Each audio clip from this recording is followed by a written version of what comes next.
Alléluia. Amen.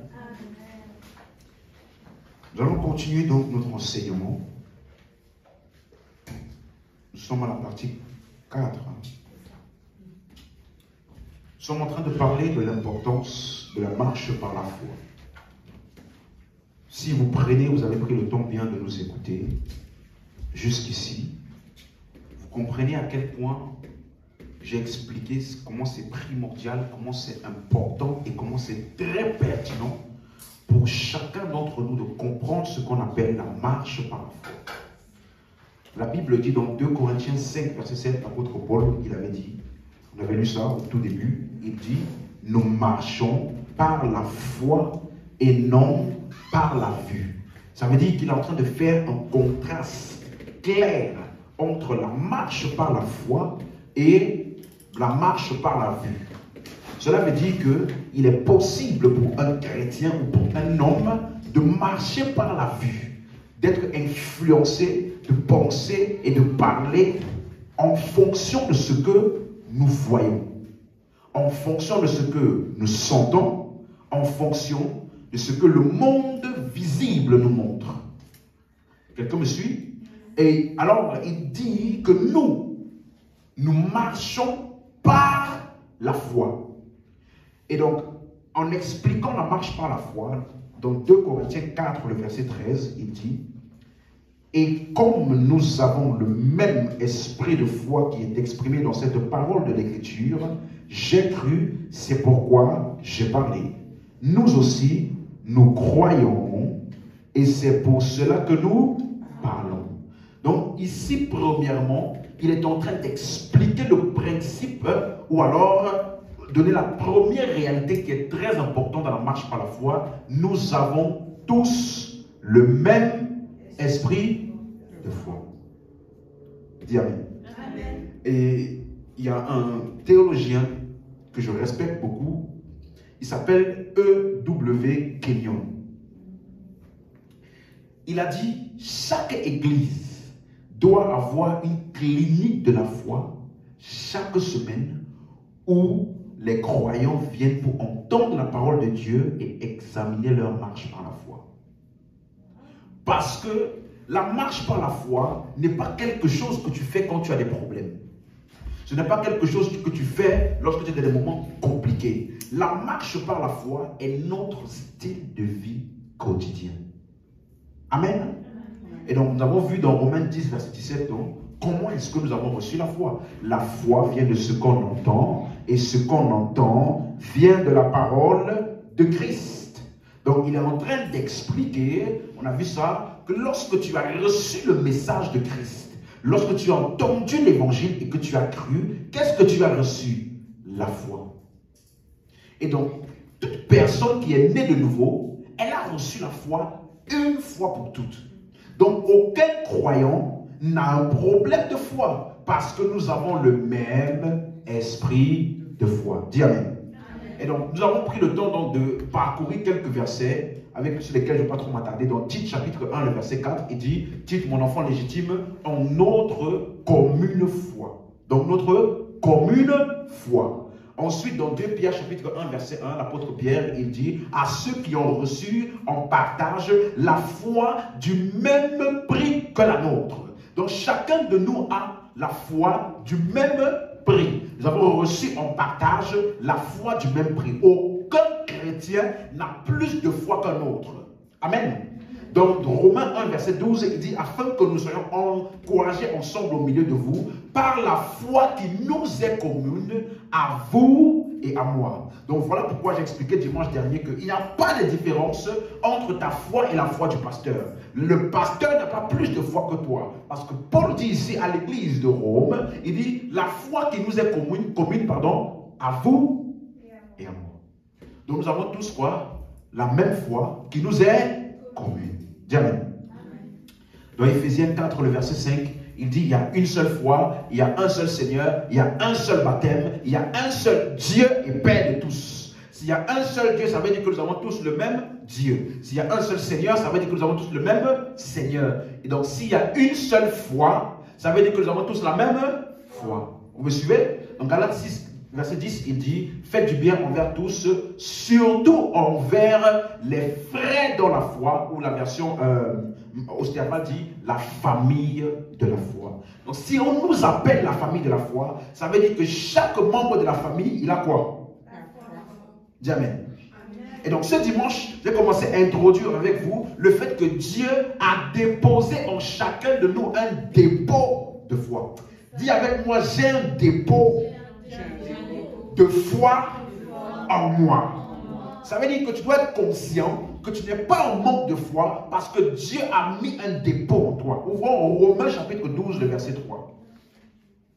Romains chapitre 12, le verset 3. Est-ce que tu me suis bien? Amen. Il dit donc, par la grâce qui m'a été donnée, je dis à chacun de vous de n'avoir pas de lui-même une trop haute opinion, mais de revêtir des sentiments modestes selon la mesure de foi que Dieu a départie à chacun. La mesure de foi. Dans le contexte ici, il parle du ministère parce qu'il explique que nous sommes tous un seul corps, mais chacun a une fonction différente parce que nous sommes les membres les uns des autres. Mais pour entrer dans le corps, nous avons eu la foi. Là, c'est la foi qui nous a fait entrer dans le corps. Donc voilà pourquoi il appelle ça la mesure de foi. Donc c'est le même dépôt de foi qui a généré en nous plusieurs ministères. Est-ce que vous me suivez? C'est la même foi que nous avons tous qui génère maintenant en nous l'utilité pour les autres ou alors le ministère qui est différent. Mais c'est le même dépôt de foi, c'est la même foi. Vous me suivez? Donc ce passage-là parle en contexte du ministère, mais par implication, ça parle de la foi. Dis Amen. Donc nous avons tous la même foi.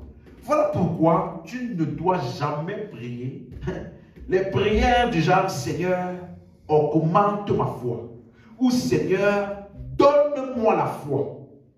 C'est une prière erronée, même si elle est sincère. Parce que la sincérité ne garantit pas la vérité. Tu peux être sincèrement erroné. Voilà pourquoi si tu analyses tout le Nouveau Testament, dans tous les épîtres, tu ne verras aucun endroit où on prie pour la foi. Il y a tout. Il y a beaucoup d'informations. Il y a beaucoup de prières dans le Nouveau Testament.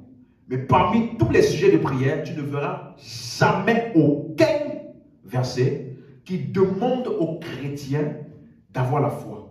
Ou alors, qui demande aux chrétiens de prier pour avoir la foi.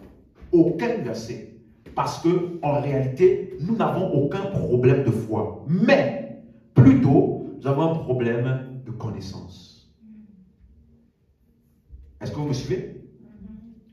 Donc nous avons vu que l'esprit de foi, nous avons tous le même esprit de foi, c'est également l'esprit de Dieu, qui est également l'esprit de Christ, qui est également l'esprit de vie, vous vous rappelez?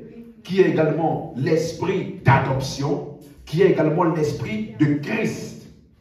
Vous me suivez? Donc, le jour où tu as reçu l'esprit, celui qui s'attache au Seigneur est avec lui un seul esprit. Donc, lorsque tu t'es attaché au Seigneur, lorsque tu as reçu le Christ en toi, tu as reçu quoi? L'esprit. Or, l'esprit là, c'est l'esprit de Dieu, c'est également l'esprit de foi. Donc, tu n'as pas de problème de foi. La foi, ce n'est pas ce que tu cherches à avoir. La foi, ce n'est pas quelque chose qui te manque. La foi, c'est ce que tu possèdes déjà. Dis Amen. C'est pour cela que toutes les prières de l'apôtre Paul, que ce soit dans Éphésiens, que ce soit dans Colossiens, que ce soit dans Philippiens, que ce soit dans Philémon, toutes les prières de l'apôtre Paul ne sont pas pour avoir des choses, mais plutôt pour avoir la connaissance. Est-ce que vous me suivez? Ce ne sont pas des prières pour avoir des choses, mais plutôt pour que les chrétiens puissent savoir ce qu'ils ont déjà. Je vais lire un passage avec vous. 2 Pierre chapitre 1, verset 3. Alléluia. 2 Pierre chapitre 1, le verset 3.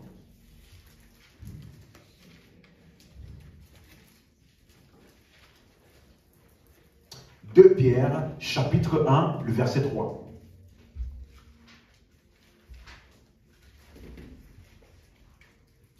2 Pierre chapitre 1, le verset 3. La Bible dit ceci. Comme sa divine puissance nous a donné tout ce qui contribue à la vie et à la piété au moyen de la connaissance de celui qui nous a appelés par sa gloire et par sa vertu. Regardez quelque chose. Il dit que sa divine puissance nous donnera. Hein? Nous a donné en partie.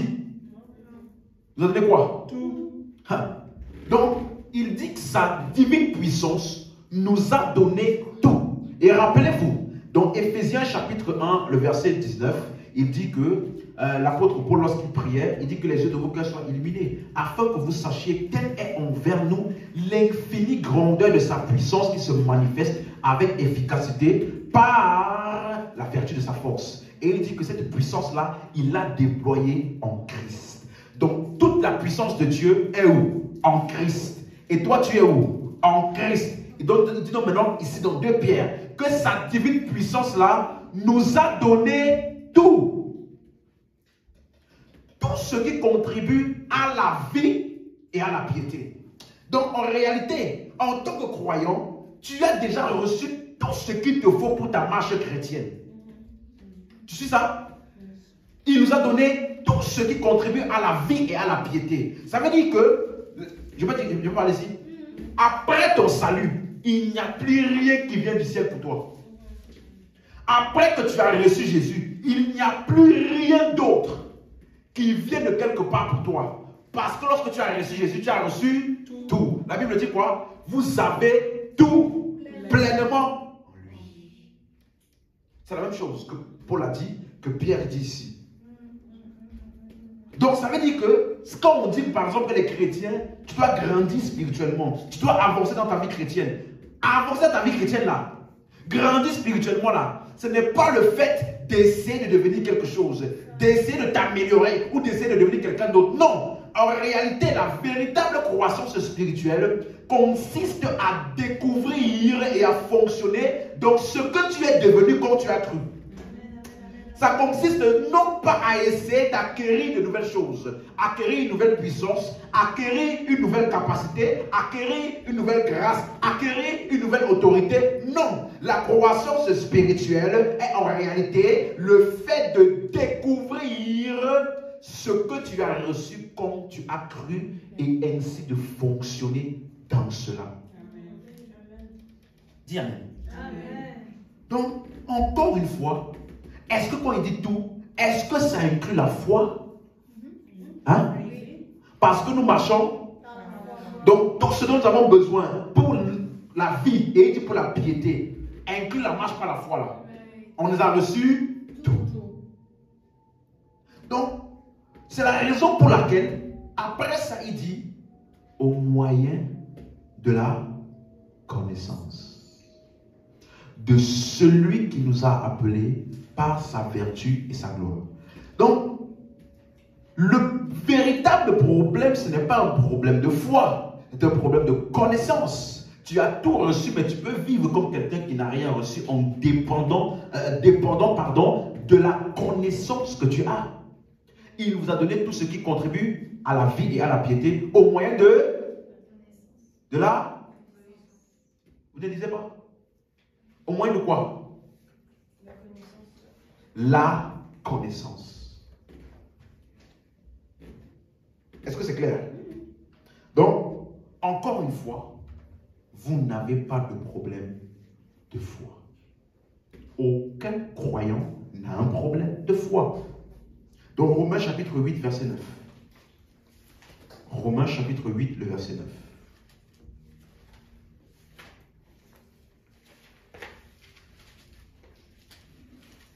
Romains chapitre 8, le verset 9.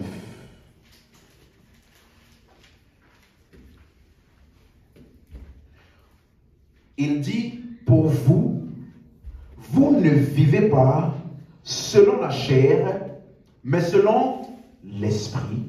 Si du moins l'esprit de Dieu habite en vous, si quelqu'un n'a pas l'esprit de Christ, il ne lui appartient pas. Donc, il dit, premièrement, vous ne vivez pas selon la chair, mais selon l'esprit. Ensuite, il dit quoi? C'est du moins l'esprit de Dieu habite en vous.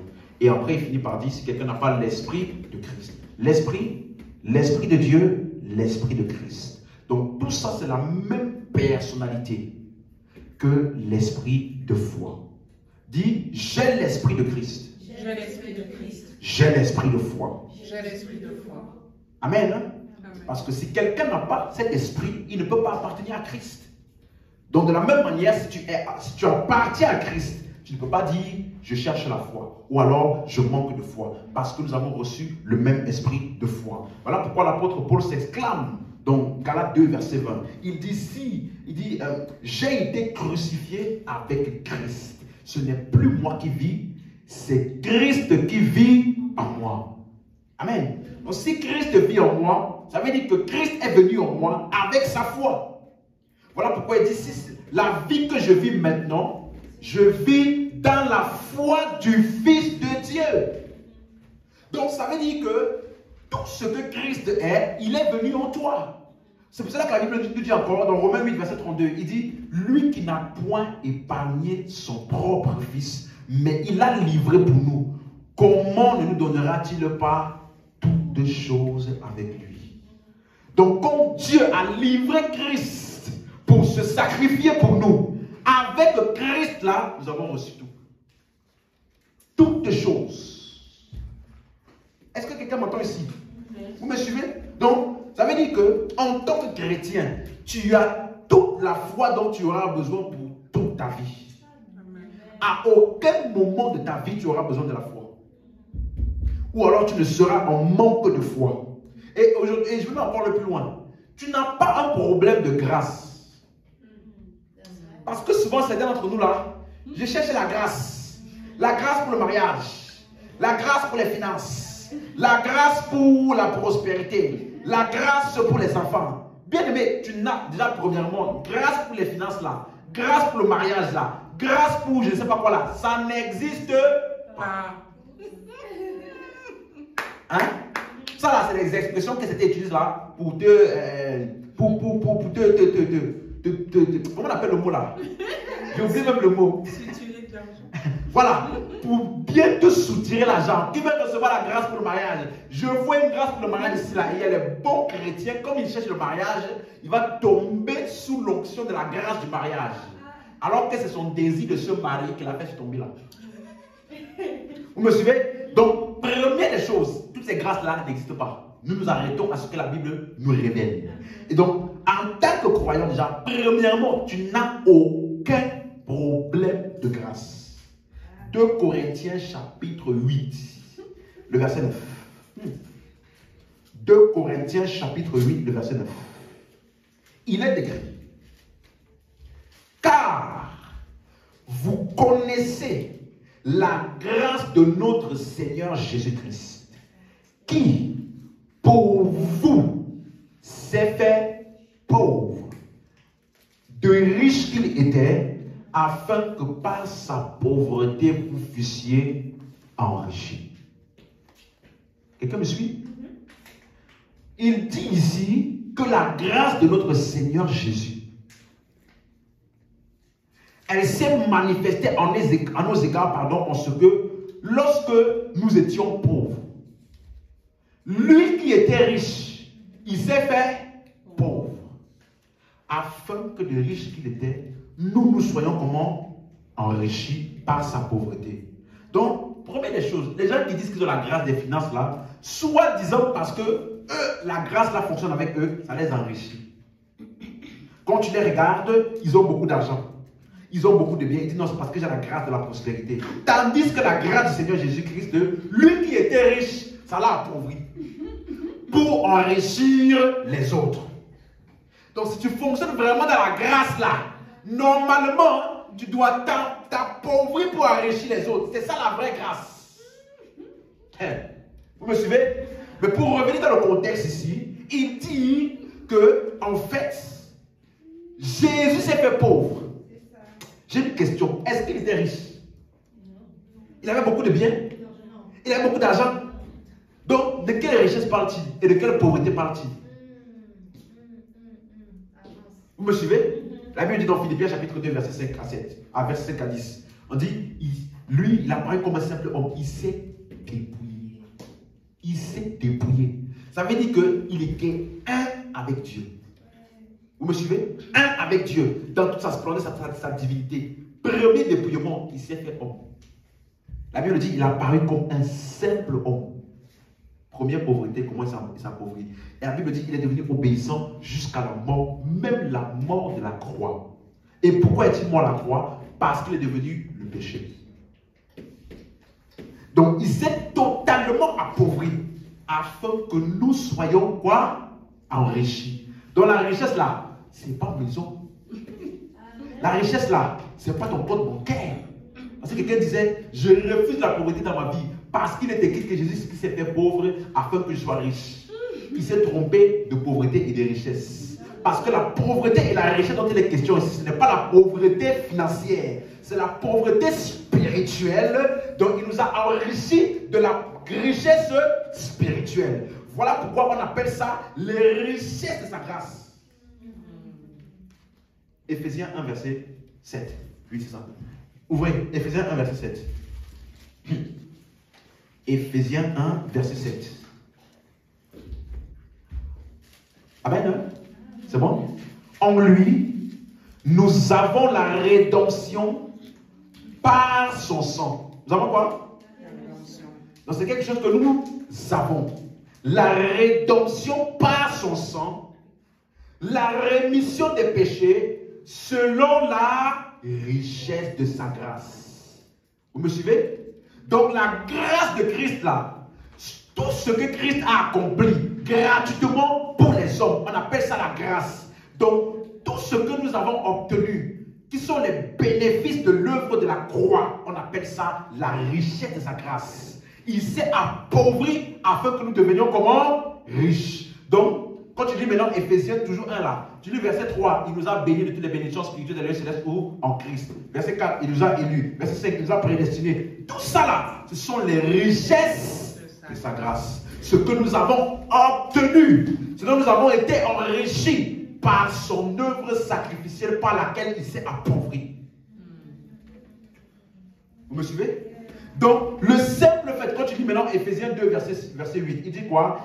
Car c'est par la grâce que vous êtes sauvés par le moyen de la foi. Cela ne vient pas de vous, c'est le don de Dieu. Donc tu ne peux pas dire je suis sauvé et tu recherches la grâce. Parce que c'est la grâce qui t'a donné le salut. C'est par la grâce que tu as expérimenté le salut. Voilà pourquoi dans Romains chapitre 5 verset 1, il dit... Est-ce que quelqu'un me suit? Oui. Romains chapitre 5 verset 1. Donc, tu n'as pas de problème de grâce. Tu as été justifié. Tu as été pardonné. Tu as été sanctifié. Tu as été béni de toutes les bénédictions spirituelles en Christ. Tout ça là, c'est le fruit de la grâce. C'est parce que tu as expérimenté la grâce que tu es béni. Regardez, Romains chapitre 5 verset 1. On l'a trouvé. Étant donc justifiés par la foi, nous avons la paix avec Dieu par notre Seigneur Jésus. Donc la justification aussi fait partie des richesses de la grâce. Hein? Vous suivez? Parce que c'est le fruit de son œuvre. Donc il dit nous sommes justifiés et nous avons la paix. La paix là est aussi le fruit de quoi? De sa grâce. Voilà pourquoi il explique ça maintenant au verset 2. Suis-moi, suis-moi. À qui nous devons d'avoir eu par la foi, quoi? Accès à cette grâce. Waouh. Donc, tu ne cherches plus à avoir la grâce. Tu as eu accès à la grâce le jour où tu as cru. Donc, aucun chrétien, et rappelez-vous, qu'est-ce qu'il appelle la grâce? Au verset 1, il appelait quoi? Nous sommes justifiés par la foi. De quoi? Pourquoi est-ce qu'il parle de la justification? Le verset d'avant, Romains 4, verset 25. Lequel a été livré pour nos offenses et ressuscité pour notre justification. Donc, ce qu'il appelle la grâce là, c'est l'œuvre de Christ. Tout ce dont nous avons bénéficié de son œuvre. Donc, en réalité, le jour où tu as cru, tu as accédé à la grâce. Quelqu'un m'a suivi? Amen. Donc, tu n'as pas de problème de grâce. Tite chapitre 2, verset 11. Il dit, car la grâce de Dieu, source de salut. Source de salut. La grâce de Dieu est la source du salut pour tous les hommes a été manifestée. Donc, dès que tu es sauvé, tu n'as plus de problème de grâce. Parce que la source du salut que tu as reçu, on appelle ça quoi? La grâce. Et je peux même encore aller plus loin. 2 Corinthiens chapitre 9, verset 8. 2 Corinthiens chapitre 9, le verset 8.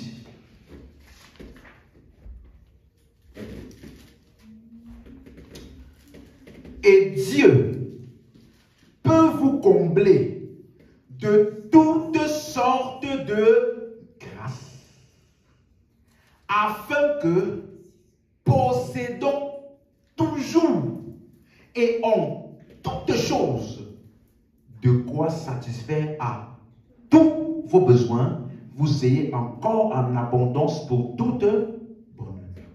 Ça veut dire que même pour satisfaire tes besoins et avoir en abondance, la grâce là, tu as déjà eu accès à ça. C'est déjà disponible pour toi. Vous me suivez? 2 Corinthiens, on voit notre texte, 2 Corinthiens 12. Ça, c'est maintenant un texte un peu controversé. Donc, je prends le temps d'interpréter ça avec vous. 2 Corinthiens 12, verset 9. Ah, Seigneur, j'ai besoin de ta grâce. Ta grâce, Seigneur. Ta grâce. Augmente la grâce. 2 Corinthiens 12, verset 9. On l'a trouvé? Regardez ce qu'il dit. Il m'a dit, ma grâce te suffit. Car ma puissance s'accomplit dans la faiblesse, et je me glorifierai donc bien plus volontiers dans mes faiblesses, afin que la puissance de Christ repose sur moi. Ma grâce te suffit. Donc ça veut dire que l'expression te suffit là, ça veut dire qu'il n'y a rien qui manque. Tout ce qui est nécessaire est dans la grâce là. C'est ça que ça veut dire, n'est-ce pas? Il y en a plus qu'assez. Donc la grâce de Dieu est même suffisante pour te faire tenir et sortir victorieux des persécutions et des épreuves. Parce que l'apôtre Paul, de quoi parlait-il? Qu'est-ce qui s'est passé pour qu'il puisse dire « Ta grâce me suffit » De quoi parlait-il? Verset 7. Et pour que je ne sois pas enflé d'orgueil, à cause de l'excellence de ces révélations, il m'a été mis une écharde dans la chair, un ange de Satan pour me souffleter et m'empêcher de m'enorgueillir. Dis avec moi, écharde dans la chair. Ça là, tu as déjà entendu parler de ça? Ah, vous savez, l'épreuve dans laquelle je passe, c'est une écharde dans la chair. Dieu m'a mis ça pour ne pas que je devienne orgueilleux. Le cancer là, c'est une écharde. Même Paul était malade. Même Paul avait une maladie incurable. Paul a prié 3 fois pour que Dieu puisse le guérir de la maladie là. Il n'a pas été guéri parce que Dieu voulait le rendre humble. Tu n'as jamais entendu ça? Qu'est-ce qu'on appelle écharde dans la chair? Est-ce que c'est une maladie? Est-ce que c'est une blessure qui ne guérit jamais? Est-ce que c'est un problème qui persiste dans ma vie? Je n'arrive pas à enfanter, je suis stérile. Aucun homme, quand tous les hommes s'approchent de moi, à un jour du mariage, il désiste. C'est une écharde dans ma chair. Qu'est-ce que c'est que l'écharde dans la chair? Suis bien maintenant. Je t'en supplie, suis-moi. Si tu n'écoutes pas bien, quelqu'un d'autre va te faire écouter autre chose. Écharde dans la chair. Première des choses, il appelle ça un ange de Satan. Un ange de Satan. Et le mot ange, j'avais expliqué ça une fois, c'est le mot grec adielos. Ça veut dire messager. C'est pourquoi dans la version anglaise, il dit le messager de Satan. Et le mot Satan ne veut pas toujours dire Satan. Ici, ça veut dire adversaire, ennemi. Donc, c'est une symbolique de l'opposition. l'opposition, l'adversité, tout ce qui s'oppose à la mission et au plan de Dieu pour ma vie. Et donc, regardez, c'est pour cela qu'il a appelé ça écharpe. Parce que, rappelez-vous, l'apôtre Paul, il prend ces expressions d'où en Ancien Testament? Parce que les épîtres sont l'explication de quoi? De ce qu'on a dans l'Ancien Testament. Allons voir qu'est-ce qui est écrit là-bas, tu vas voir. Nombre 33. Mettez un marque base dans 2 Corinthiens 12, on va revenir là. Mais il faut que l'expression écharpe de là, dans la chair, soit bien expliquée. Dans l'Ancien Testament, Nombre chapitre 33, le verset 55. Nombre chapitre 33, le verset 55.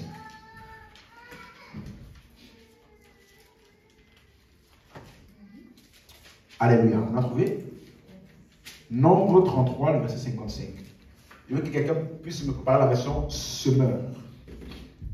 Nombre 33, 55. On a trouvé? Ok. Mais si vous ne chassez pas devant vous les habitants du pays, ceux d'entre eux que vous laisserez seront comme des épines dans vos yeux et des aiguillons dans vos côtés. Ils seront vos ennemis dans le pays où vous allez vous établir. Il parle des habitants d'un pays, des personnes humaines qui seront plus tard des adversaires ou des ennemis pour eux s'ils ne les chassent pas. Et il dit, ils seront comme des épines dans vos yeux, des aiguillons dans vos côtés. Dans la version semeur, si vous ne dépossédez pas les habitants en votre faveur, ceux que vous laisserez là seront comme des épines dans vos yeux, des échardes dans vos flancs ou dans vos côtés. Ils seront vos adversaires dans le pays que vous habiterez. Donc ces gens-là, ils sont des adversaires. Voilà pourquoi on les appelle quoi? Échardes. Quelqu'un m'entend? Ce n'est pas une maladie. Ce sont des opposants. Des gens qui emmènent de l'opposition à notre possession du pays. Quelqu'un me suit? Josué 23. Josué 23. Et dans la version anglaise, il appelle ça a thorn in the flesh. En gros, une écharpe ou une épine dans la chair. Et dans la version, dans Josué 23, le verset 13. Josué 23, le verset 13. Soyez certains que l'Éternel, votre Dieu, ne continuera pas à chasser ces nations devant vous. Il parle encore de quoi? Des nations ennemies. Regardez. Mais elles seront pour vous un filet et un piège et des épines dans vos yeux. Dans la version anglaise, des échardes dans vos yeux. Jusqu'à ce que vous ayez péri de dessus ce bon pays que l'Éternel, votre Dieu, vous a donné. Vous voyez ça? Des nations étrangères qui vont venir perturber notre stabilité dans le pays, qui vont venir s'opposer à notre établissement dans le pays que Dieu nous a donné. On les appelle quoi? Des écharpes. Le livre qui est juste après Juge, chapitre 2, verset 3. Juge, les gars suivent bien? Juge 2, verset 3. J'ai dit alors, je ne les chasserai point devant vous, mais ils seront à vos côtés. Ils seront à vos côtés et leurs dieux vous seront un piège. L'expression à vos côtés dans la version anglaise, ils seront comme des échardes dans vos côtés. Donc, revenons dans 2 Corinthiens 12 là. Donc, comme Paul, il dit, il m'a été donné des révélations. Rappelez-vous, l'apôtre Paul dit la grâce qui m'a été donnée afin de révéler le mystère de Christ. Vous suivez? Il dit donc, ça veut dire, j'ai une mission de révéler Christ, le mystère de Christ à toutes les nations. Il dit, mais à cause de l'excellence de la révélation là, j'ai une écharpe dans la chair. Il appelle ça un messager de Satan. Donc dans l'Ancien Testament là, c'était utilisé pour symboliser les ennemis, les adversaires qui s'opposent à notre mission. Donc en réalité ici, écharpe de la chair, ça parle de toutes les personnes qui s'opposaient au message de Paul, à tous les adversaires, les persécutions. Parce que normalement, une révélation aussi profonde, normalement, on devait accepter ça dans toutes les villes. Il dit, mais pour ne pas que je m'enorgueillisse, que je pense que j'ai le monopole. Dans chaque ville, il y en a ceux qui acceptent là, mais il y a toujours des messagers de Satan qui viennent pour combattre mon message et montrer à d'autres que je suis dans le fond. Il y a toujours des gens qui viennent pour opposer, pour me persécuter, amener des combats à cause de ce message-là. Voilà pourquoi au verset 10, maintenant, il t'explique c'est quoi les chants dans la chair.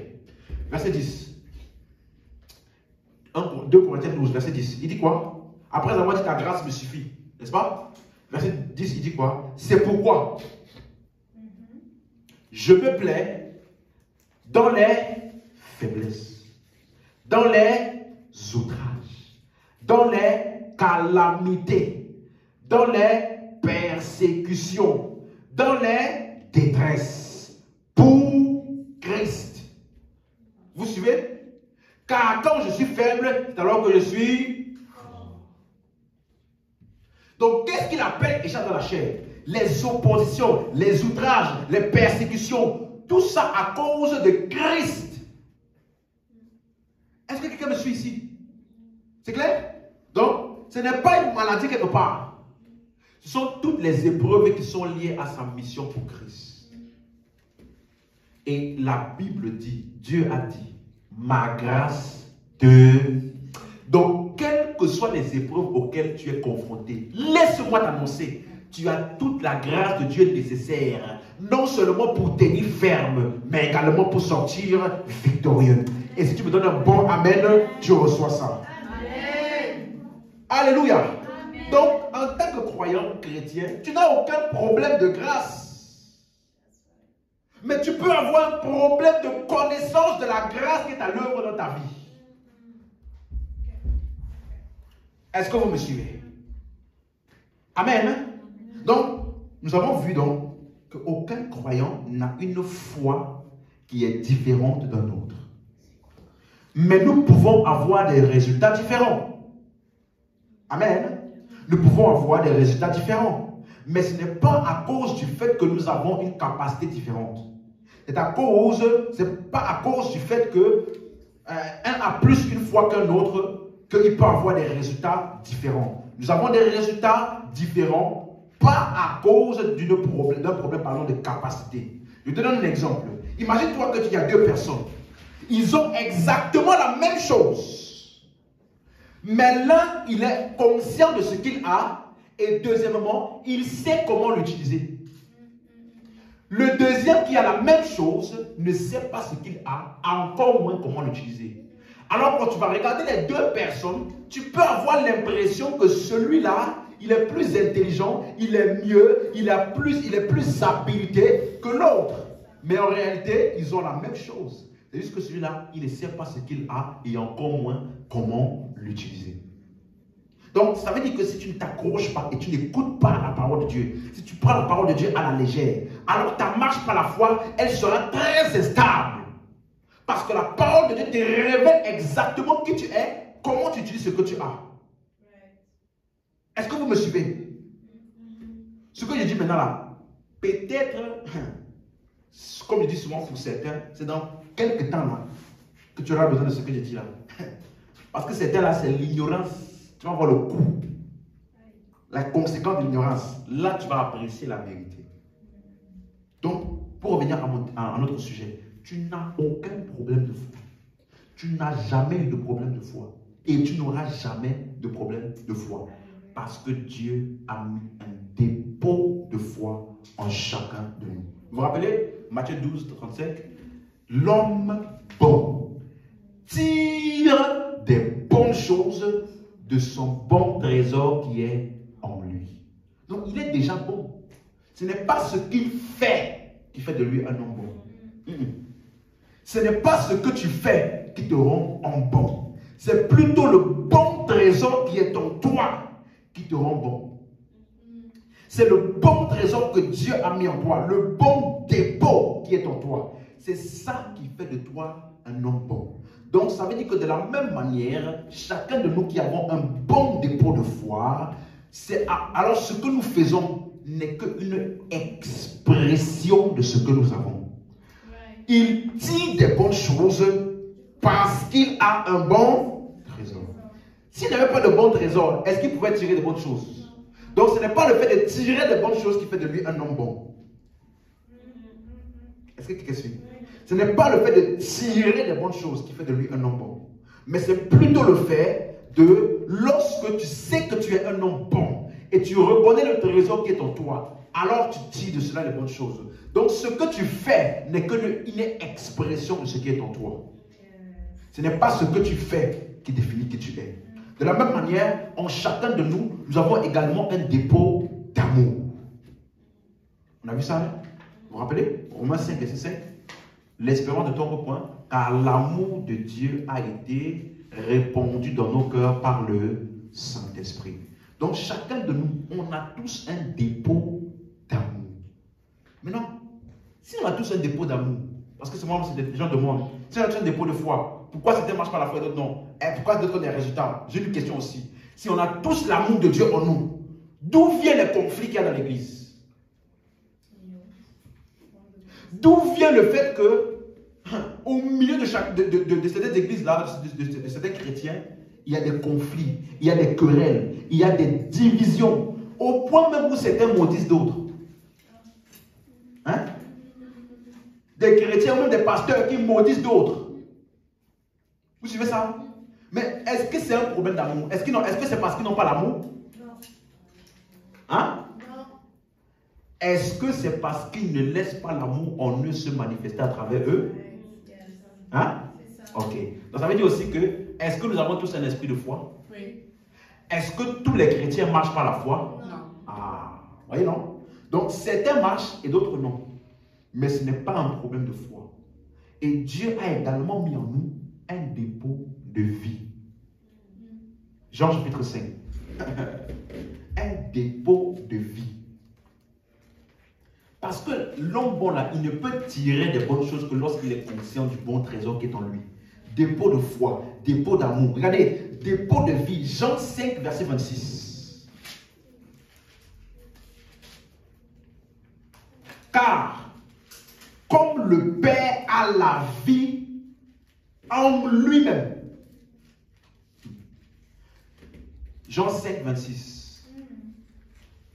Il dit, le Père, il a la vie où? En lui-même. Ainsi, il a donné au Fils d'avoir la vie en lui-même. Oh mon Dieu.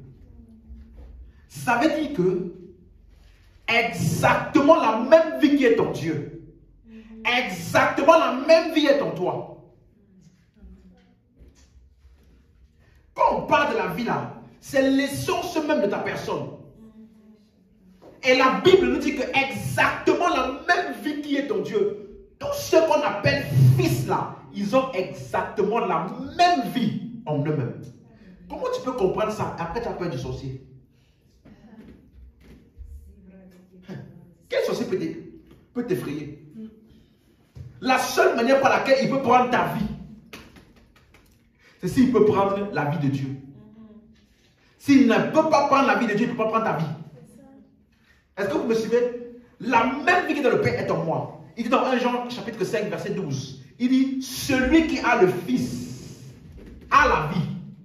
Celui qui n'a pas le Fils n'a pas la vie. Donc c'est pour te montrer à quel point chacun de Dieu avec moi. J'ai la vie de Dieu en moi. J'ai la vie de Dieu en moi. Amen. La vie de Dieu. Ça veut dire que tout ce qui fait que Dieu est Dieu là, est venu faire sa résidence en toi. Quelqu'un m'a suivi? Donc, tu ne peux pas, c'est parce que plusieurs d'entre nous là, on n'a pas pris le temps de méditer et de bien prendre conscience du bon trésor qui est en nous. Voilà pourquoi au lieu de tirer des bonnes choses, on agit comme ceux-là qui ont un mauvais trésor. M'a suivi? Au lieu de tirer des bonnes choses, ton bon trésor en toi, tu agis comme celui qui n'a pas de trésor ou comme celui qui a un mauvais trésor. Quand on regarde là, on a l'impression que c'est la même chose. Pourtant, tu es transporteur. La Bible dit, nous portons ce trésor dans des vases de terre. Donc, ça veut dire que ton apparence physique n'est pas l'indicatif de ce qui est en toi. En effet, même l'apparence physique est même des fois même contraire à ce qui est en toi. Ce n'est pas parce que tu es petit de taille que ce qui est en toi est petit. C'est pas parce que tu es jeune que ce qui est en toi est jeune. Tu portes en toi l'éternité. Comment c'est ici? Tu portes en toi l'éternité. Il a en lui-même la vie. 1 Jean 5. Allons voir ça. 1 Jean 5. My God. Merci, Père. 1 Jean 5, le verset 12. Celui qui a le Fils a la vie. Celui qui n'a pas le Fils de Dieu n'a pas la vie. Ça veut dire que la vie là, ce n'est pas une chose. Ce n'est pas une chose. Seigneur, je parle à quelqu'un qui dit, Seigneur, ma vie, j'ai envie de vivre ma vie. La vie là, c'est une personne qui a fait sa résidence en toi. C'est quelqu'un qui est venu résider en toi. Alléluia. Donc, et maintenant, verset 13, il dit, je vous écris ces choses afin que vous sachiez que vous avez la vie éternelle, vous qui croyez. Il n'a pas dit afin que vous puissiez avoir, afin que vous sachiez ce que vous avez. Parce que si tu sais ce que tu as, tu pourras tirer les bonnes choses de ton bon. Et comment je dis maintenant? Regardez dans les épîtres. On ne prie pas pour que tu puisses savoir. On prie pour que tu saches. Et voilà une des raisons pour laquelle j'ai déjà lu beaucoup de livres sur la foi, écouté plusieurs. Et laisse-moi te dire, pendant un certain temps, ces choses-là, je les lisais. Ça m'a aidé pendant un certain temps, ça m'a permis de comprendre certaines choses. Mais en grandissant, il y a des choses-là. Je me suis rendu compte qu'en ce qui concerne la foi, la marche à la foi, les gens se focalisent sur la mauvaise chose. Je vais t'expliquer. Le message de la foi que je suis de vous enseigner là. Quand tu entends les gens qui parlent de ça, je te dis vraiment, il faut qu'on réenseigne. Parce que souvent on focalise les chrétiens sur la mauvaise chose. Et à cause du fait que aussi certains chrétiens, ils ne sont pas patients. Parce que c'est un message, laisse-moi, beaucoup de personnes, ils ne prennent pas le temps de bien comprendre c'est quoi la foi là et comment fonctionne la foi. Ils se précipitent. Ils se précipitent au lieu de rester là jusqu'à comprendre clairement de quoi il s'agit. Et à cause du fait que plusieurs n'ont pas compris ça, beaucoup de chrétiens commencent à confondre maintenant entre la foi et l'enthousiasme. Entre la foi et la pensée positive. Entre la foi et la motivation personnelle. Entre la foi, suis-moi, et la confession positive. Oui. C'est pas parce que quelqu'un dit je suis béni que c'est la foi. Tu m'as suivi. Beaucoup confondent la foi et l'optimisme. Suis-moi. Tu peux être optimiste sans marcher par la foi. Mais tu ne peux pas marcher par la foi. Non, et tu ne peux pas marcher par la foi et ne pas être optimiste. Parce que optimiste là, toujours positivé là, c'est intégré dans la marche par la foi. Mais ce n'est pas ça uniquement la marche par la foi. Quelqu'un me suit? Ce n'est pas le fait de dire, ah non, ça va aller, il n'y a rien, on va sortir de la vie. Ce n'est pas ça la foi. Beaucoup sont précipités à cause de certains livres qu'on a lus, certains enseignements qu'on a eus, sont précipités, commencer à dire, à commencer à faire des choses sans s'asseoir premièrement et attendre pour comprendre exactement c'est quoi la foi. Je vais même encore aller plus loin. Jésus a dit à la femme, ta foi t'a sauvé ou ta foi t'a guéri. Il n'a pas dit ton enthousiasme.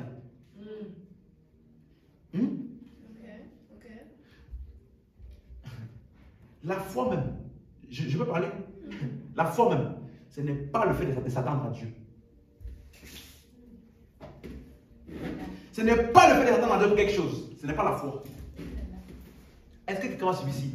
Le fait d'avoir une expectative venant de Dieu, ce n'est pas la foi. Suis-moi. Il ne faut jamais confondre la foi et l'enthousiasme. Il ne faut jamais confondre la foi et l'expectative ou l'espérance. Ce n'est pas la même chose. Beaucoup là, ils ne prennent pas le temps de comprendre ce qu'on appelle la foi et la marche par la foi. En ce qui concerne la foi là, les gens se concentrent sur la mauvaise chose. Suis-moi, regarde. 1 Jean 5 là, on est verset 13. Regardez ce que l'apôtre Jean il dit. Suis bien maintenant son raisonnement. Je vous ai écrit ces choses afin que vous sachiez que vous avez la vie éternelle, vous qui croyez au nom du Fils de Dieu. Quand tu lis ça là, il met le focus sur croire ou bien pour savoir. Tu m'as suivi? Donc ça veut dire que la foi, la marche par la foi, l'esprit de foi là, croire et confesser, il t'explique que pour que l'esprit de foi fonctionne avec toi, ton attention ne doit pas être portée sur essayer de croire, mais plutôt savoir. Et la plupart du temps, justement, certains enseignements de la foi là, ça nous focalise sur quoi? Croire. Est-ce que tu crois vraiment? Est-ce que tu crois vraiment? N'est-ce pas que Jésus a dit à Marthe, si tu crois, tu verras la gloire de Dieu. Oui? Il met ton attention sur quoi? Croire. Dans la nouvelle alliance, notre attention n'est pas sur croire. Essayer de croire. Est-ce que je crois vraiment? Parce que la plupart du temps, certains essaient d'utiliser la foi pour comprendre la foi. Ça là, c'est dangereux. Ils ne comprennent pas c'est quoi la foi. Mais ils disent quand même, je vais appliquer ma foi pour voir si ça marche. Donc, en fait, qu'est-ce qu'ils font? Ils utilisent la foi pour comprendre la foi. C'est très dangereux. Imagine quelqu'un qui dit, je rentre dans la voiture pour voir comment on n'a pas à conduire la voiture. Est-ce que ça fait sens? Hein? Tu essaies de conduire pour voir comment on conduit? Moi, je préfère que tu puisses apprendre à utiliser la foi, apprendre qu'est-ce que la foi, apprendre comment fonctionne la foi, après tu puisses l'utiliser. Et un des principes que les gens nous révèlent ici, c'est que notre attention n'est pas sur croire, mais plutôt sur savoir. Il dit, afin que vous sachiez que vous avez la vie éternelle, vous qui croyez. Donc, est-ce qu'on croit? Oui. Est-ce qu'on croit? Oui. Mais notre attention n'est pas sur croire. Parce que c'est déjà un acquis. Nous n'avons pas de problème de foi.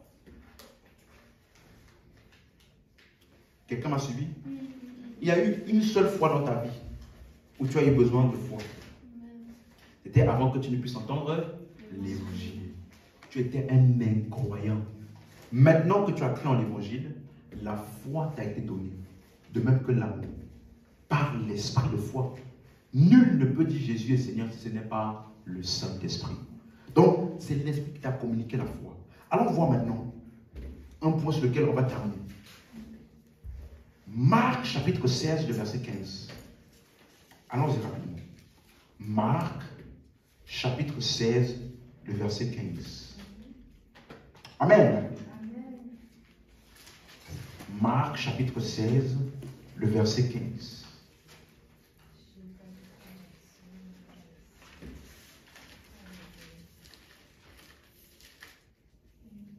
Marc chapitre 16, le verset 15. Puis il leur dit, allez par toute tout le monde et prêcher la bonne nouvelle à toute la création. Celui qui croira et qui sera baptisé sera sauvé, mais celui qui ne croira pas sera condamné. Regardez quelque chose. Il te donne deux catégories de personnes. Celui qui croira et celui qui ne croira pas. Donc quand tu annonces l'évangile et qu'un homme croit, il est sauvé. Comment est-ce qu'on appelle maintenant par la suite? Verset 17. Voici les miracles qui accompagneront ceux qui continueront à croire. Ah, ceux qui auront. Donc ça veut dire que, suis-moi, dès que tu as cru là, on t'appelle comment? Croyant. Croyant. On n'a pas dit ceux qui croient et continuent de croire chaque jour, ils croient et croient. Non! Cette croyance ou cette croyance que tu as, cette foi que tu as eue, la bonne nouvelle qui t'a été prêchée a fait de toi un croyant. Donc ça veut dire que nous sommes appelés croyants, pas parce que nous croyons tous les jours. Nous sommes appelés croyants à cause d'un événement passé qui s'est produit dans notre vie. Nous avons cru en l'évangile. C'est clair pour quelqu'un? Nous sommes croyants, pas parce que nous, chaque jour, on vérifie si on croit. Nous sommes croyants parce qu'un événement s'est produit dans notre vie. L'évangile nous a été prêché et nous avons cru. À partir de ce moment-là, on nous appelle comment? Croyants. Vous voyez? C'est pour cela que maintenant, dans les épîtres, Jean, ses enseignements ne se focalisent pas sur la croyance, mais plutôt sur la connaissance, ou bien sûr le savoir. Vous me suivez? Maintenant, dans notre texte, 2 Corinthiens 6, verset 14. 2 Corinthiens, chapitre 6, le verset 14. 2 Corinthiens 6, le verset 14. Maintenant, j'aimerais vous dire parce qu'on va beaucoup lire maintenant certains textes. Regardez bien ce qu'il dit. Quelqu'un a la version second 21? Oui. Ok. Ne vous mettez pas avec les infidèles sous un joug étranger.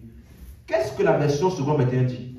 Ne formez pas un attelage disparate avec des incroyants. Avec des incroyants. Donc, ce qu'il appelle infidèle ici, c'est qui? Les incroyants. Donc, regardez, le mot incroyant et le mot croyant. Le mot croyant en grec, c'est pistis ou pistos. Ça veut dire celui qui a la foi. Et le mot incroyant, c'est le mot apistos.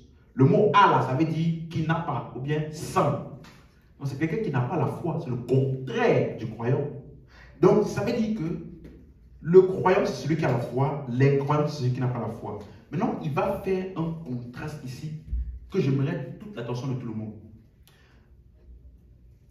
Il dit, verset, laissez-moi, oui c'est ça, verset 14. Car quel rapport y a-t-il entre la justice et l'iniquité?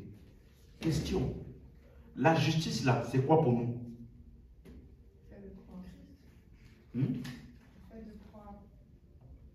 Le fait de croire. Quoi d'autre? La justice, c'est quoi pour nous? C'est notre identité. C'est notre nature. Lui qui n'a point péché. Dieu l'a fait devenir péché afin que nous devenions justice. Donc, justice là, c'est ce que nous sommes. Dis Amen. Donc, regardez bien comment il est en train de parler. Ici là, il parle de nature. La nature de celui qui est en Christ là, c'est quoi? Justice. La nature de celui qui n'est pas en Christ, c'est quoi? Iniquité. Quel rapport y a-t-il entre la justice et l'iniquité? La suite. Quel accord y a-t-il entre Christ et Bélial? Notre nature, c'est quoi? Christ. Christ en nous. Les païens là, c'est quoi la nature? Bélial. Quelqu'un me suit? Regardez, la suite. Quelle part a le fidèle avec les fidèles? Dans la version second 21, il dit quelle part a le croyant avec l'incroyant. Je vais revenir dessus. Et continuons. Verset 16. Quel rapport y a-t-il entre le temple de Dieu et les idoles? Donc nous là, ils appellent comment? Regardez encore, j'ai oublié quelque chose tout à l'heure au verset 14. Qu'y a-t-il de commun entre la lumière et les ténèbres? Lumière, c'est quoi pour nous? Notre nature, notre identité. Nous sommes la lumière du monde. Vous voyez que tout ce dont il parle ici, ce n'est pas quelque chose qu'on fait, c'est notre nature. Donc maintenant, dans le même courant là, au verset 15, il dit, quel rapport y a-t-il entre le croyant et l'incroyant? Donc ça veut dire que le chrétien, tout d'abord, est appelé croyant. Donc croyant, c'est quoi ici? C'est notre nature. Ok, suis-moi maintenant. Ça veut dire que pour nous là, croire, c'est d'abord une nature avant d'être une action. Note ça.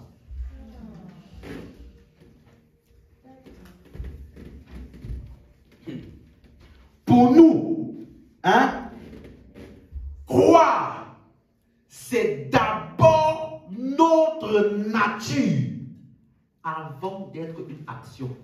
C'est notre identité, c'est notre statut. Vous me suivez? C'est pour ça que la plupart du temps, plusieurs personnes dans certains enseignements sur la foi, ils focalisent croire là comme étant l'action et non pas comme le statut d'abord. Ils te poussent à penser que croire là, c'est d'abord quelque chose que tu fais.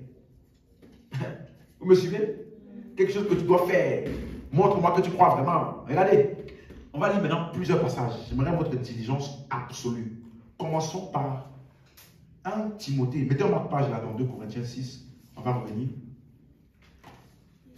1 Timothée 5, verset 7. Verset 8, pardon. 1 Timothée 5, verset 8. Vous allez voir. Vous allez voir comment est-ce qu'on appelle ceux qui sont en Christ là. Comment est-ce qu'on les appelle? 1 Timothée 5, verset 8.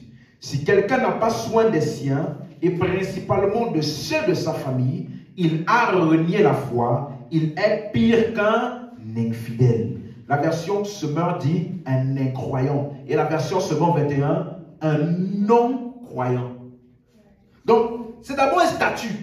Lui là, il n'est pas un croyant à cause de quelque chose qu'il a fait. Il est un croyant parce qu'il n'a pas la foi en Christ. Il n'a pas reçu Christ. Vous me suivez? C'est un statut. 2 Corinthiens, on note 2 Corinthiens, chapitre 4, verset 3. 2 Corinthiens, chapitre 4, le verset 3.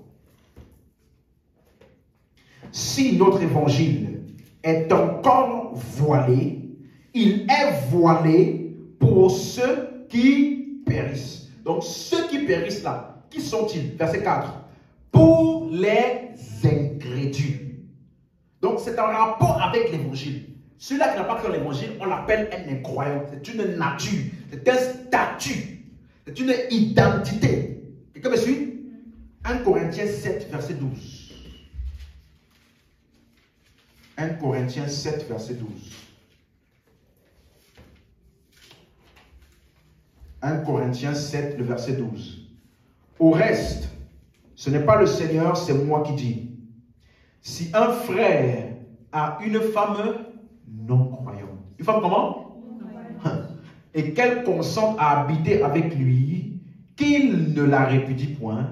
Et si une femme a un mari non-croyant, et qu'il consente à habiter avec elle, qu'elle ne répudie point son mari. Regardez. Verset 14. Le mari non-croyant est sanctifié par la femme, et la femme non-croyante est sanctifiée par le frère. Autrement, vos enfants seraient impurs, tandis que maintenant, ils sont saints. On a déjà interprété ce verset, n'est-ce pas? Dans la série, le péché.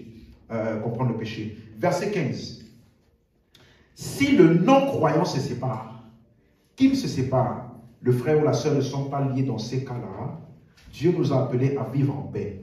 Verset 16. Car que sais-tu, femme, si tu sauveras ton mari? Que sais-tu, mari, si tu sauveras ta femme? Donc le non-croyant, là, c'est celui qui n'est pas sauvé parce qu'il dit que sais-tu si tu le sauveras. Donc en fait, le non-croyant aussi, si tu dis ça dans la version d'Arby, il appelle l'incrédule. C'est un état.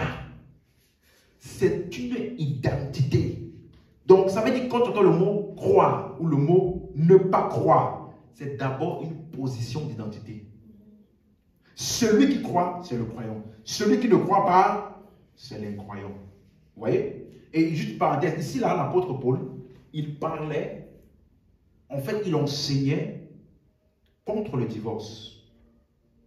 En disant que si tu es un homme marié et que tu t'es converti, tu as reçu Jésus-Christ, maintenant tu n'es plus non-croyant, tu es comment? Croyant. Donc si jamais tu es devenu croyant et que ta femme ou ton conjoint est toujours non-croyant, il ne faut pas te séparer. Vous me suivez? Il dit s'il consent à habiter avec elle, qu'il ne la répudie point. Vous me suivez? Donc ici, là, il est en train de parler aux couples mariés. Premier, les couples mariés, avant d'être convertis, ils étaient déjà mariés. C'est pas, tu vas chercher le mari ou la femme non croyante là. Non. Ils étaient déjà mariés avant que le frère ne devienne croyant. Et il dit, si quelqu'un a une femme non croyante, il n'a pas dit si quelqu'un est avec une femme non croyante. C'est déjà quoi? Sa femme. Voilà pourquoi il dit, ils peuvent habiter ensemble. Donc habiter ensemble là, c'est pour qui? Ceux qui sont mariés. Ceux qui sont Mariés. Il faut dire ça, ceux qui sont Mariés. Voilà. Donc, ce n'est pas les gens là, il y a des nouvelles doctrines tous les jours qui sortent. Oui, tu peux sortir, vous pouvez vivre ensemble, c'est pas grave, de tous les cas. Il ne faut pas écouter ces bêtises là. Tu vis avec quelqu'un là. Vous deux, vous vivez ensemble, vous n'êtes pas mariés. Vous êtes deux personnes qui vivent dans le péché. Et ce n'est pas correct. Dis Amen. Amen. Donc, je reviens. Non-croyant, donc, c'est celui qui n'a pas la foi. Donc, à chaque fois que tu vas avoir le mot croyant, tu peux remplacer par qui a la foi. Non-croyant, tu peux remplacer par qui n'a pas la foi. Vous me suivez? Donc, ça veut dire que celui qui a la foi aussi, il ne va pas.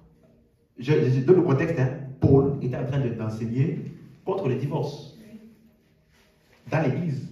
Donc, quelqu'un qui a l'amour agapé, qui a le dépôt d'amour agapé, il ne va pas au tribunal pour chercher le divorce, pour demander le divorce. Nous, on n'encourage pas le divorce. La seule raison, c'est si ta vie est en danger. Là, on appelle ça persécution. On dit si vous êtes persécuté, fuyez. Mais si tous les chrétiens marchaient dans l'amour, quelconque problème dans n'importe quel foyer peut être résolu. Si les chrétiens marchent là-bas. Alléluia. Donc, 1 Thessaloniciens chapitre 2 verset 13. Alléluia. 1 Thessaloniciens chapitre 2 le verset 13.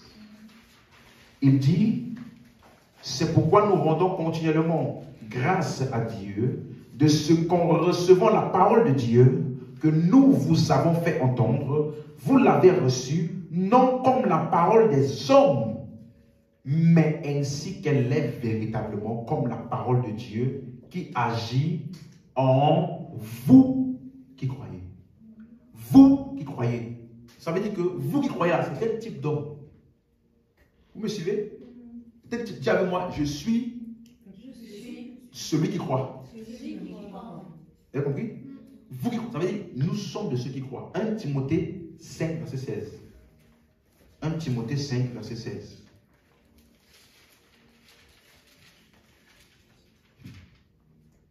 « 1 Timothée 5, verset 16. Si quelque fidèle homme, femme a des veuves qui les assistent et que l'Église n'en soit point chargée afin qu'elle puisse assister celles qui sont véritablement veuves. La version seconde 21, il dit « si un croyant se meurt, si une croyante ». Donc en réalité, fidèle ici, ça parle de quoi? Le croyant, celui qui a la foi. 1 Timothée 6, verset 2. Et que ceux qui ont des fidèles pour maître ne les méprisent pas, sous prétexte qu'ils sont frères, mais qu'ils les servent d'autant mieux que ce sont des fidèles et des bien-aimés qui s'attachent à leur faire du bien.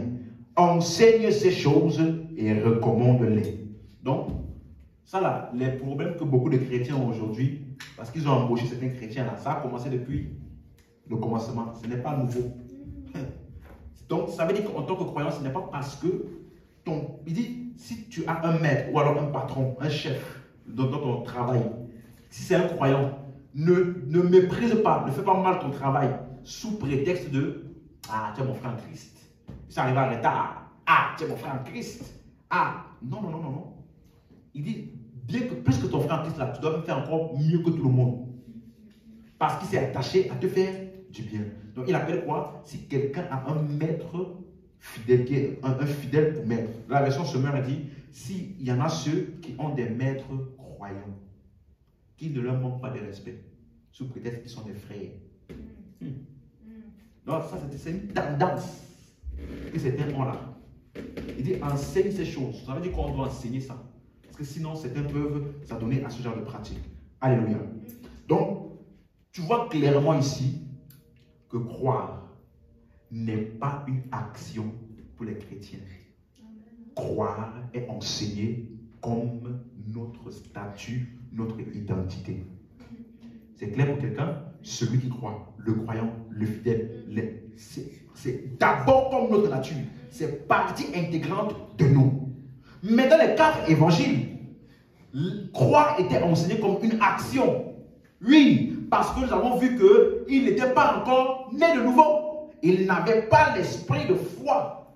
Vous me suivez? Donc, croire dans les 4 évangiles était une action, parce que c'était quelque chose de ponctuel qu'ils avaient accompli, qu'ils avaient fait par la foi. C'est tout. Mais nous, ça devient notre nature. Amen. Amen. Galates chapitre 3, le verset 6. Galates chapitre 3, le verset 6. Comme Abraham crut à Dieu et que cela lui fut imputé à justice, verset 7. Reconnaissez donc que ce sont ceux qui ont la foi qui sont fils d'Abraham. Ceux qui ont la foi, c'est qui? Les croyants. Vous me suivez? Dans la version Martin, il dit ceux qui sont de la foi. Donc nous sommes ceux de la foi, nous sommes les croyants. 2 Thessaloniciens, chapitre 3, le verset 1. 2 Thessaloniciens, chapitre 3, le verset 1.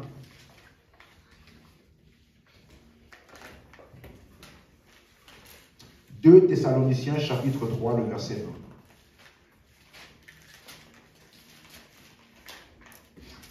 1. Amen.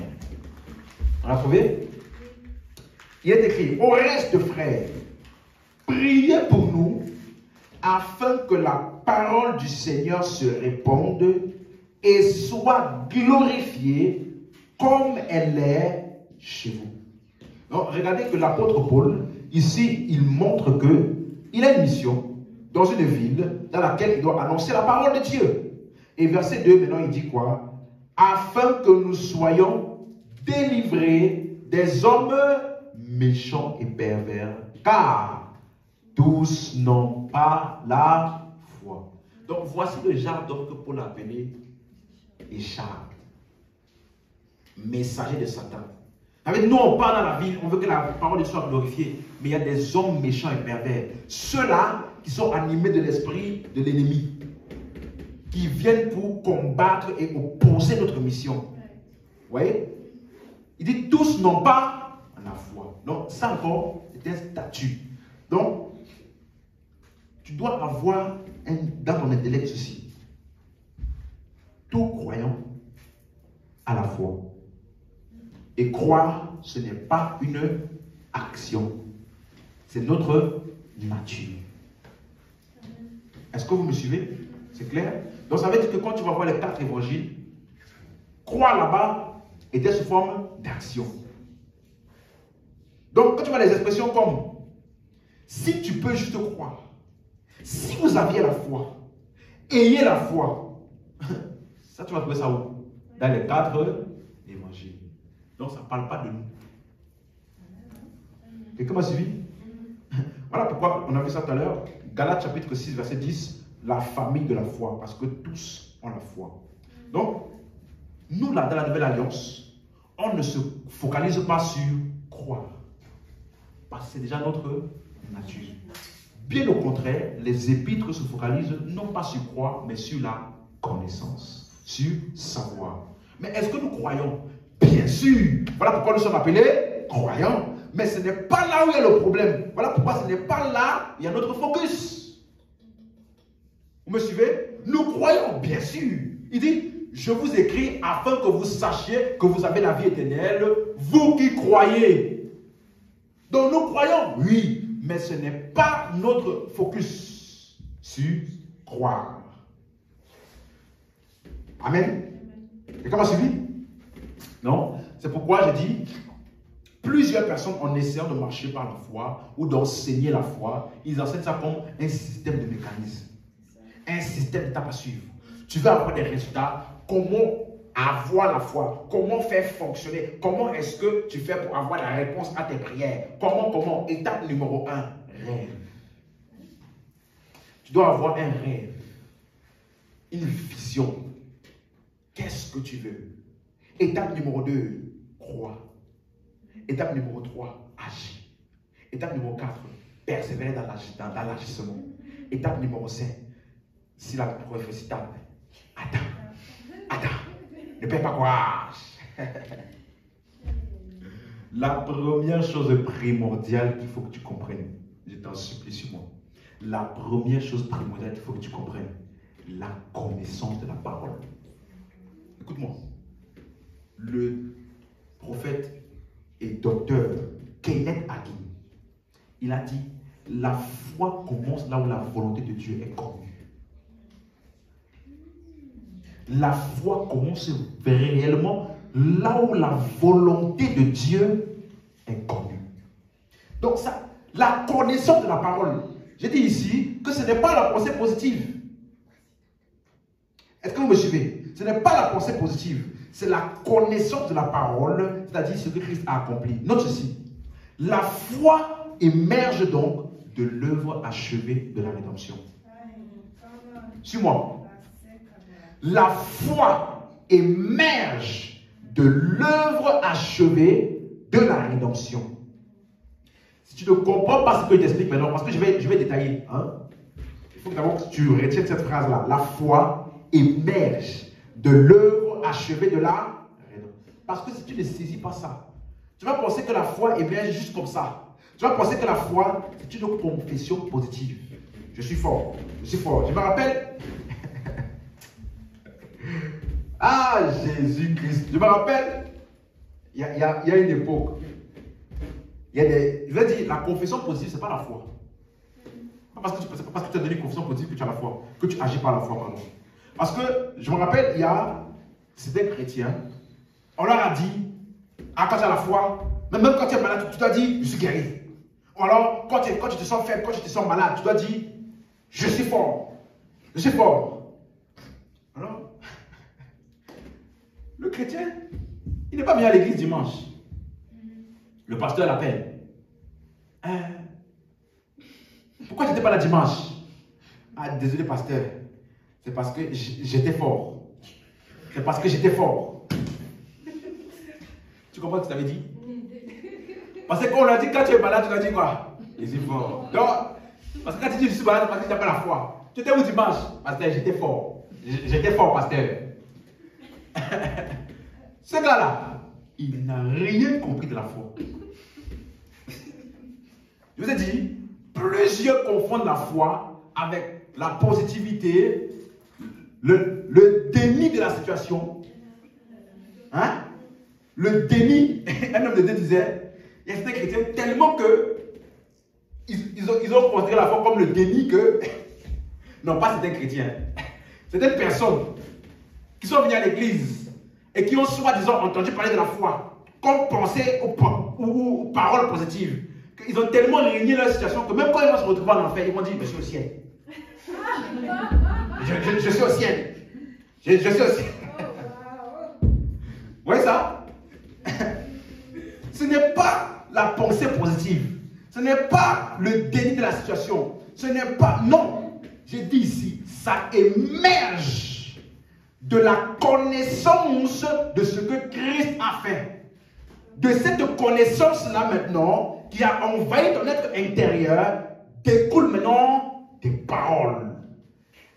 La Bible dit, Dieu lui-même a dit. Vous vous rappelez? Je ne te délaisserai point, je ne t'abandonnerai point. C'est alors avec assurance que nous pouvons dire, le Seigneur est mon aide. Donc je dis parce que j'ai compris et j'ai pris pleinement conscience de ce que Dieu a dit à mon sujet. Ce n'est pas la pensée positive. Ce n'est pas essayer d'être positif.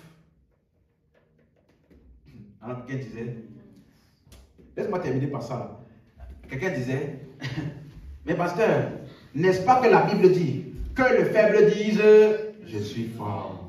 Que le pauvre dise, je suis riche. Alors j'ai dit à la personne, tu es sûr que tu as bien lu le verset? Tu es sûr que tu as compris ce que ça voulait dire? Tu es sûr que tu sais à qui Dieu parlait? Parce qu'il y a des chansons, que le faible dise, je suis fort. Que le pauvre dise, je suis riche. Ce n'est pas un mauvais chant. C'est un bon chant avec un passage ironique. Ok. Parce que la pensée de ce qui est communiqué est vraie. Mais le passage utilisé pour appuyer ça est ironique. Mais la Bible ne dit-elle pas que le faible dise, Je suis fort. allons lire. Joël 3. En fonction de ta version, c'est soit Joël 3, 4, 10 ou Joël 4, 10. Parce qu'il y a plusieurs livres de Joël. Joël chapitre 3. On va commencer au verset 9. Et là, je vais te lire avec la version Louis II, mais je vais aussi lire la version anglaise. Parce que là-bas, c'est bien expliqué, c'est une subtilité. Joël chapitre 3, verset 10 dans ma version ici. Donc, on va commencer au verset 9. Ça commence par publier ces choses parmi les nations. C'est bon, tout le monde a trouvé? Regardez attentivement, regardez. Publier ces choses parmi les nations. Dans la version anglaise, il appelle ça parmi les gentils. Les gentils, c'est qui? Les païens. Ou alors les non-juifs. Parce qu'à l'époque, dans l'Ancien Testament, il y avait soit la nation d'Israël, il y avait les nations. Quand tu entends les nations, ça parle en fait de tous ceux qui ne sont pas juifs. Quand Dieu a dit à Abraham, toutes les nations de la terre seront bénies en toi. Il parlait de quoi? La nation juive et les nations. Les juifs et les grecs. Vous me suivez? Donc, ici, quand il dit parmi les nations, ça veut dire que Dieu parle à qui? Aux nations étrangères, païennes, non juives. Qu'est-ce qu'il dit? Préparez la guerre. Réveillez les héros, qu'ils s'approchent, qu'ils montent, tous les hommes de guerre. Verset 10. De vos oyaux, forgez des épées, de vos serpes, des lances. Que le faible dise, je suis fort. N'est-ce pas? Donc, Dieu parlait ici à Israël ou aux nations païennes? Hein? Ok. Vous donnez une bonne confirmation au verset 11. Il continue. Hâtez-vous et venez, vous toutes, nations d'alentour. Il ne parle pas d'Israël. Les nations d'alentour. Dans la version anglaise, il appelle ça the hidden. Ou alors, les peuples sont Dieu. Vous me suivez? Verset 12. Que les nations se réveillent et qu'elles montent vers la vallée de Josaphat. Car là, je siégerai pour juger toutes les nations d'alentour. J'ai une question. Dieu ici parle à son peuple, Israël qui symbolise l'Église, ou il parle aux nations païennes. Donc, laisse-moi te dire que ici, là, il fait ce qu'on appelle un sarcasme ou une ironie. Pour dire, je vais juger toutes les nations païennes. Donc, vous tous là, préparez la guerre. Hein? Préparez la guerre. Il dit, réveillez les héros. amenez tous les plus vaillants parmi vous. Que même ceux qui sont faibles là, qui disent je suis fort, comme ça ils auront aussi le courage de venir. Parce que je vais les juger.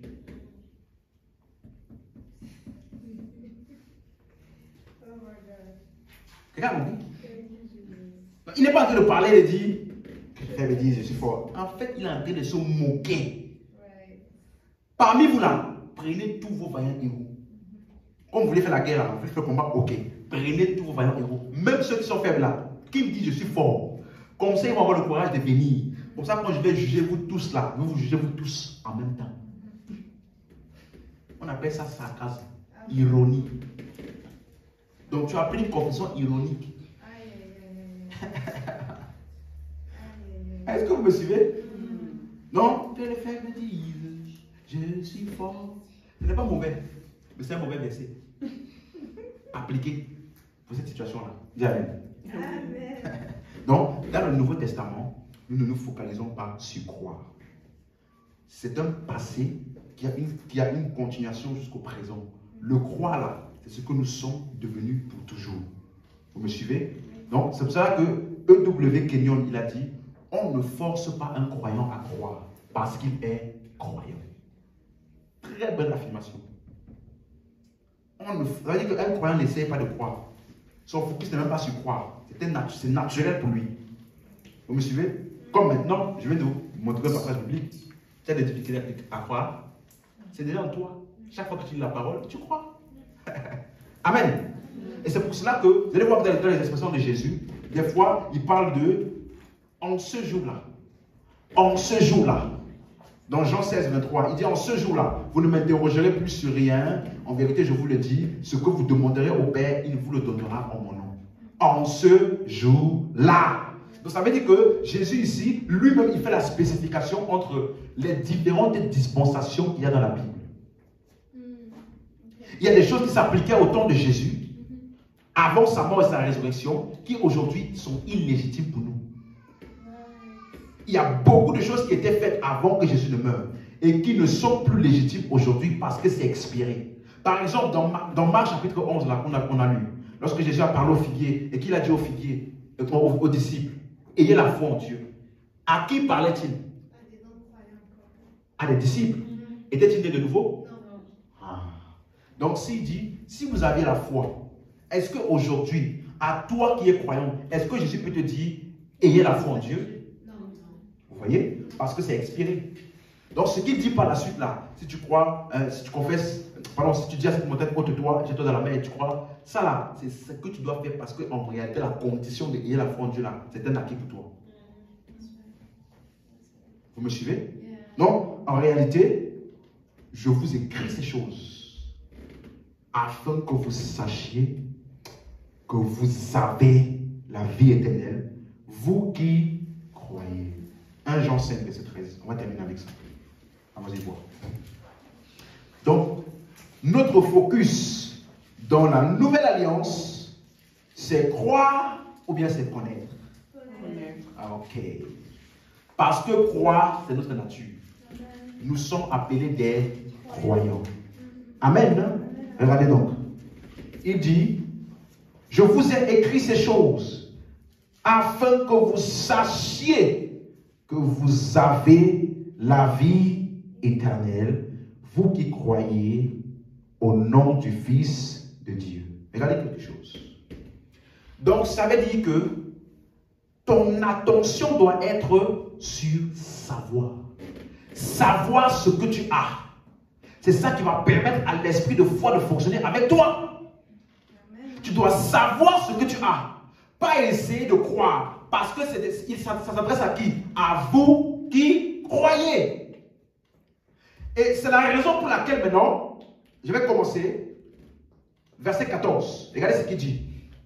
Nous avons auprès de lui cette assurance. Dis-moi cette assurance. Donc ça veut dire que quand tu sais ce que tu as auprès de lui une assurance. Ça veut dire que si tu manques d'assurance, ce n'est pas parce que tu n'as pas. C'est parce que tu ne sais pas ce que tu as. Ce n'est pas parce que tu ne crois pas. Non, c'est parce que tu n'as pas pris pleinement connaissance et conscience de ce que tu as. Alors tu vas opérer avec un manque d'assurance. Pas par manque de foi, mais par manque de connaissance. Tu me suis? Regardez maintenant ce qu'il dit. Nous avons auprès de lui de cette assurance-là. Donc nous là, qui savons ce que nous avons là. Nous là. Hein? Nous avons auprès de lui cette assurance que si nous demandons quelque chose selon sa volonté, il nous écoute. Et si nous croyons qu'il nous écoute, verset 15, lis. Et si nous croyons qu'il nous écoute, hein? Si nous croyons qu'il nous écoute, quelque chose que nous demandons, nous croyons que nous possédons. Nous savons que nous possédons la chose que nous lui avons demandée. Je parle à vous qui croyez. Donc vous qui croyez là, quand vous venez auprès de lui, ce n'est pas pour essayer de croire. C'est pour savoir qu'il t'a écouté et c'est pour savoir que tu possèdes la chose que tu as demandé. Amen. Donc l'esprit de foi ne fonctionne pas pour te faire essayer de croire. Non, l'esprit de foi fonctionne lorsque tu opères dans ce que tu sais. Quand on met dans l'attention là, est-ce que tu crois? Si tu crois, est-ce que tu crois vraiment? Est-ce que là, on est en train de te voler ou de te détourner de l'opération de l'esprit de foi?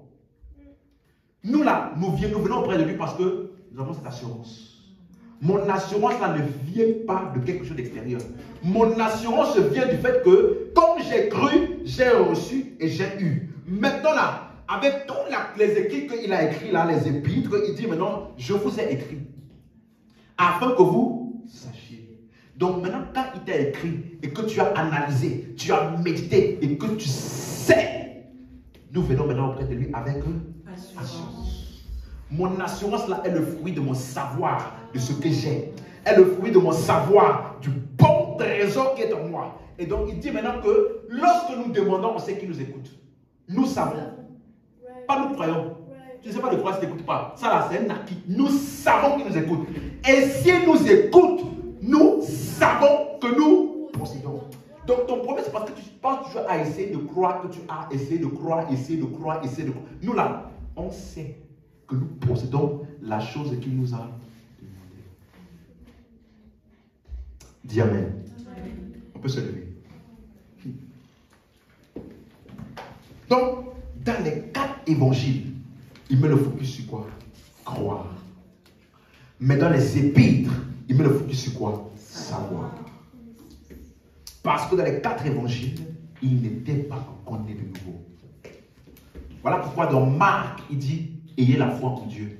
Mais dans 1 Jean, il dit quoi? À vous qui croyez, afin que vous sachiez, que vous savez.